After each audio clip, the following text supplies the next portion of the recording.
guys, Rebecca back for the next episode of the Quintuple M, the Monday Mr. Money Mustache Motivation. If you're not familiar, Mr. Money Mustache is a very popular blogger in the FIRE community, the Financial Independence Retire Early.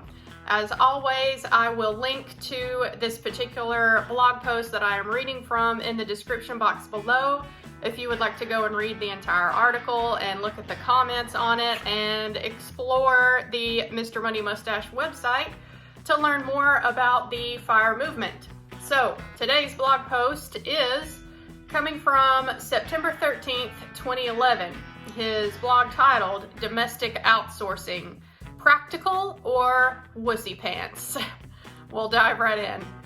A while ago, I had the pleasure of doing a guest posting on a website called Frugal Dad. I noticed that the article that ran just before mine was about outsourcing.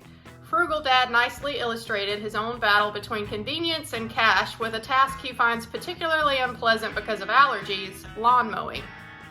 In the ensuing comments section, there was some interesting discussion on both sides, including some that expressed the attitude, "Oh, I love outsourcing everything. My life is so clean and simple now, and it's the best $500 a month I could ever spend." And you'll find similar chit-chat on nearly every personal finance site.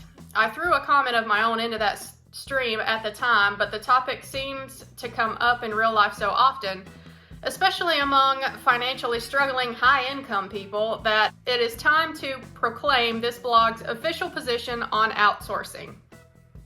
Mr. Money Mustache does not outsource anything. He believes it is more fun to go through life as a producer rather than a consumer, and while the monetary implications of this are secondary to the life satisfaction implications, the money part of it is still huge. Let's begin with a historical tale.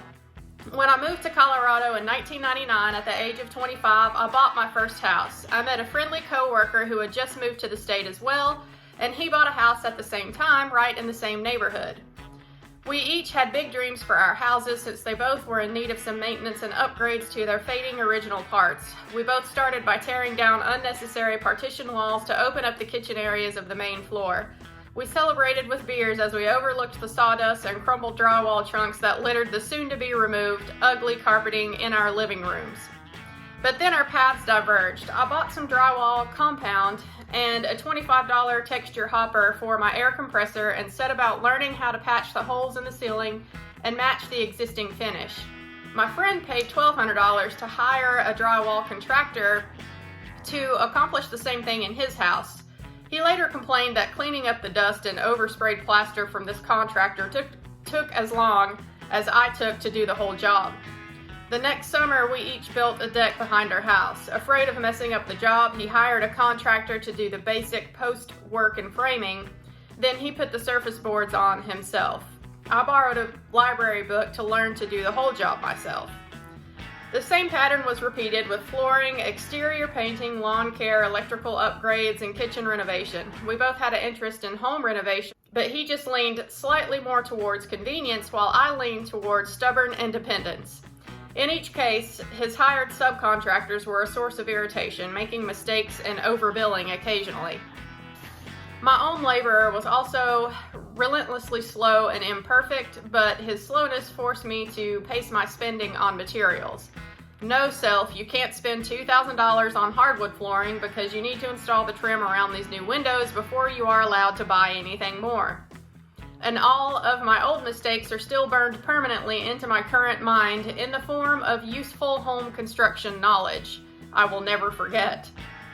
Fast forwarding to the present year, I went on to build and renovate several houses, as well as retire in part from the resulting earnings and lower expenditures, and my friend ended up scraping heavily against bankruptcy last year as debt and job loss caught up with him. I'm not sure if he ended up escaping or going fully under, as we are no longer on speaking terms, the subject of a future article on my greatest financial mistake. Even to this day, with my retirement income being more than enough to start paying people to do my work around the house for me, I still do everything myself. A local tree treatment company taped a card to my door that said, "The maple tree in your front yard has yellow leaves because of an iron deficiency. Call us and we can save it." I almost outsourced this task because I love my tree. I called the company, but it turned out to be a big operation with the receptionist voice prompting me through a voice menu, and I hung up immediately, imagining the bureaucratic and potentially expensive debacle that might follow if I hired them. So I looked up yellow leaves on silver maple trees, iron chlorosis. I learned how to diagnose and treat both the soil and leaves, and spent an hour that weekend drilling out narrow core samples of soil with my son and pouring the treatment mixture down into the roots. The new knowledge also helped me diagnose several other plants in my garden with a similar problem and treat them too. The net cost of this little bit of gardening school was about $15 versus $800 to have the tree company do it. And I have new skills and knowledge that will be with me for life. When a warning light comes on in my car, I read the code with a $22 Bluetooth car adapter connected to an app called Torque, and then consult the service manual and the internet to learn about what needs fixing. It's usually a part that costs only a few dollars, so find that on Amazon and follow the wonderfully detailed instructions that people share on YouTube these days. I remove a few screws and clamps, put in the part, and then vroom, another year of trouble-free driving has been earned.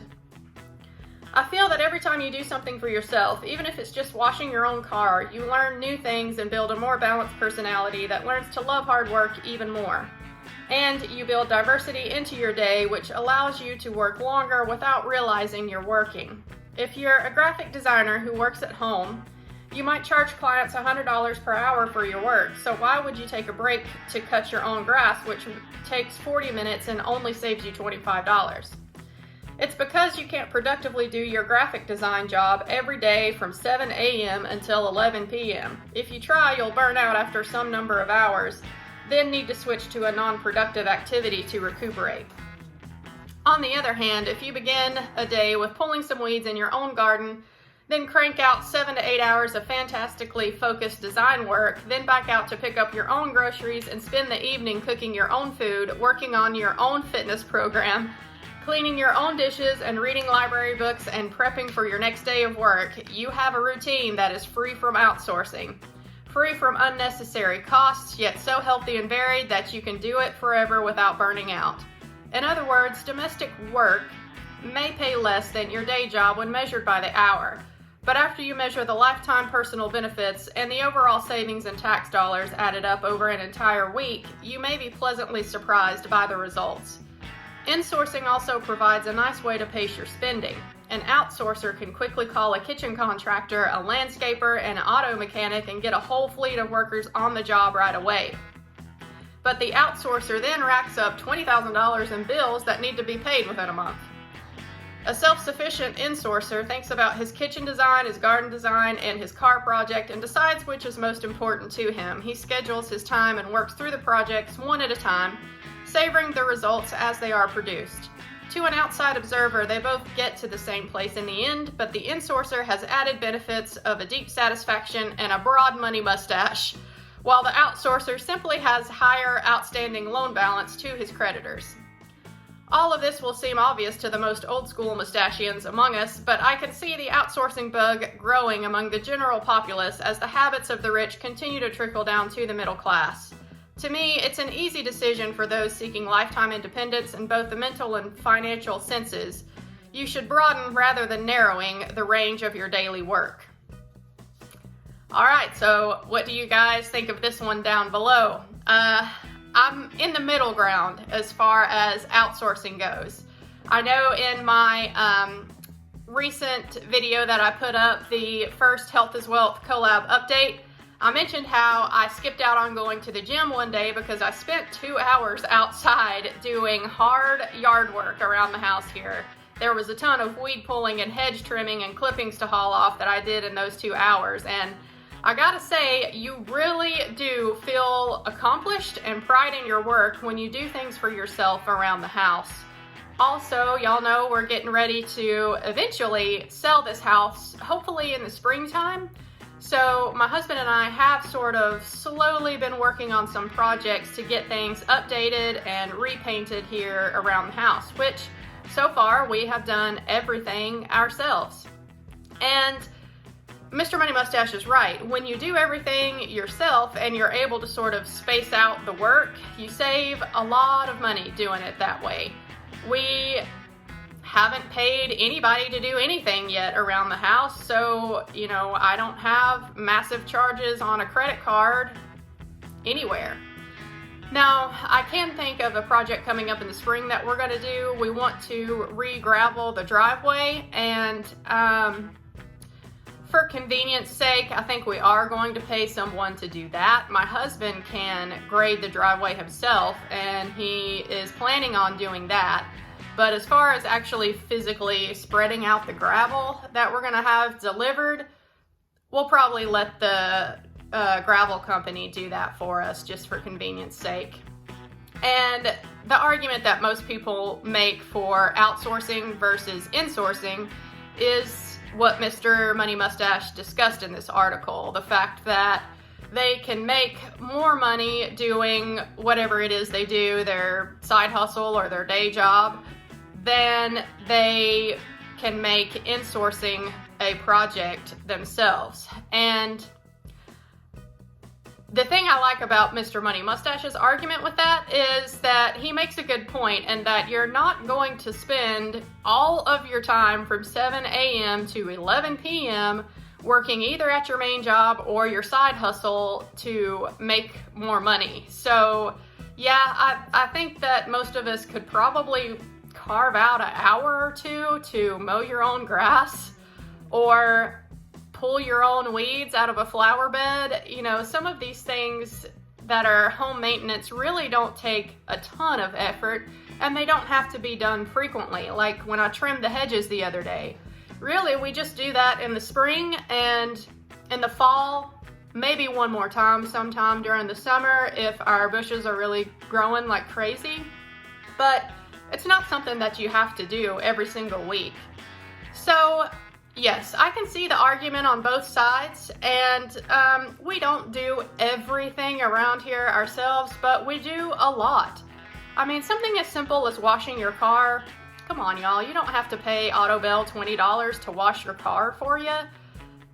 It really doesn't take that long to do at home, and you can do it for a fraction of the cost. One thing that Mr. Money Mustache did not mention here is the opportunity cost of choosing to outsource everything. Yes, he talked about racking up credit card bills and things like that, but if you can save that money and have the discipline to invest it instead, the returns you're going to get on that money that compound over time, yeah, it's going to make it extremely more valuable for you to wash your own car. So yeah, that's my thoughts on the subject. Let me know what you thought about this article from Mr. Money Mustache down below, and I'll see y'all next week for the next episode. Bye.